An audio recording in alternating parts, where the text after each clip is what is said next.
पैदल चलना यानी कि वॉकिंग बहुत इम्पॉर्टेंट है हर हार्ट के पेशेंट के लिए। आदमी बोलता है सर वॉकिंग से क्या क्या फ़ायदा।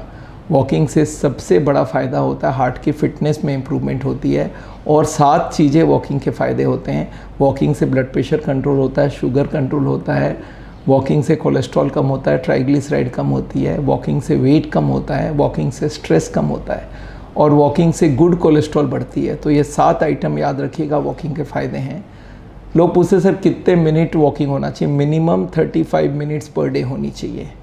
अब हार्ट के पेशेंट को वॉकिंग में किस चीज़ की ध्यान रखनी है? पहला चीज़ ध्यान रखना है वॉकिंग खाली पेट में हो। अगर आप हार्ट के पेशेंट है, प्रूवन है, तो वॉकिंग आपका खाली पेट होना चाहिए। भर पेट में जब वॉक करेंगे तो आपका आधा ब्लड सप्लाई चली जाएगी स्टोमक में, आधा हार्ट को, तो शॉर्टेज के ज़्यादा चांसेस रहेंगे। तो हर वक्त हम लोग बोलते हैं ब्रेकफास्ट के पहले या डिनर से पहले वॉक करेंगे तो बेस्ट टाइम रहेगा।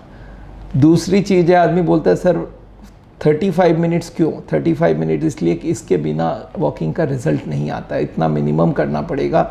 चाहे इसको स्प्लिट कर दें तो 5 मिनट एक्स्ट्रा वॉक करना पड़ेगा, पर एक साथ करेंगे तो अच्छा रहेगा।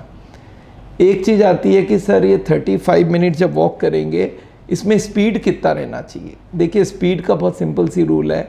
आपको मालूम है हार्ट का पेशेंट अगर स्पीड लेगा तो उसको एंजाइना होगा, तो उस स्पीड में जाएं जहाँ पे एंजाइना ना हो। तो आप पहले धीरे धीरे चल के देखिए, कोई दिक्कत नहीं है तो धीरे धीरे अपनी स्पीड बढ़ाते जाइए। एक पर्टिकुलर स्पीड के बाद आपको पता चलेगा इसके बाद मेरे को या तो सांस फूल रही है, छाती में दर्द हो रहा है, बस उससे थोड़ा कम स्पीड में चलना है। तो आपको एक्सपेरिमेंट कर करके पहले बहुत धीरे धीरे चलिए, चींटी के स्पीड में, देखिए कोई दिक्कत नहीं है, थोड़ा सा स्पीड बढ़ाइए और बढ़ाइए और बढ़ाइए।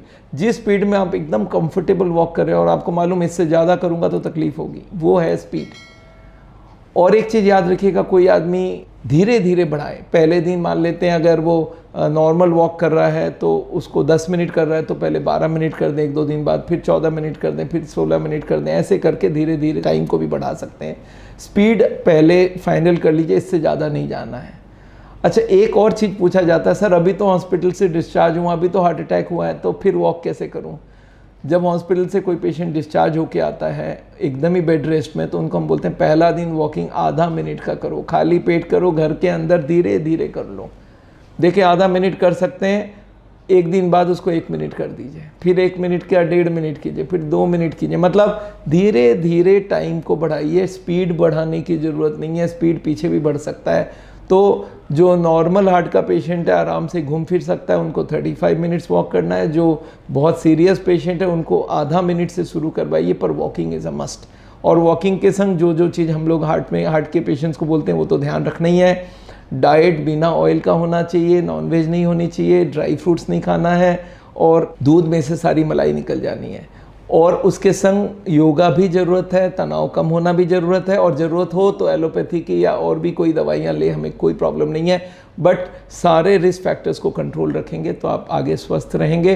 पर वॉकिंग को भूलिए मत, वॉकिंग मस्ट है, हर हार्ट का पेशेंट को करना चाहिए। और ये बात आप सारे लोगों को बताइए, हर हार्ट के पेशेंट को पता होना चाहिए। और जो हार्ट का पेशेंट नहीं है उसके लिए वॉकिंग होनी चाहिए। और अगर वो एकदम फिट आदमी है तो मैं बोलता हूँ कम से कम 5000 स्टेप हर दिन वॉक करें। और अगर बहुत अच्छा फिटनेस चाहते हैं तो 10,000 स्टेप वॉक होना चाहिए पर डे में, for a normal person who is not a heart patient. तो आज यहीं पे रोकते हैं। मेरा नाम डॉक्टर बिमल छाजड़ है। हार्ट का ट्रीटमेंट करते हैं हम लोग बिना बाईपास सर्जरी, बिना angioplasty, diet, exercise, stress management के थ्रू, और एलोपैथी की दवाई, और उसके संग कुछ नॉन इन्वेजिव इलाज भी करते हैं। हमें आपको कंसल्ट करना है तो हमारे वेबसाइट में जाके और ऑनलाइन कंसल्टेशन भी कर सकते हैं। Thank you so much. फिर से मिलते हैं आपको।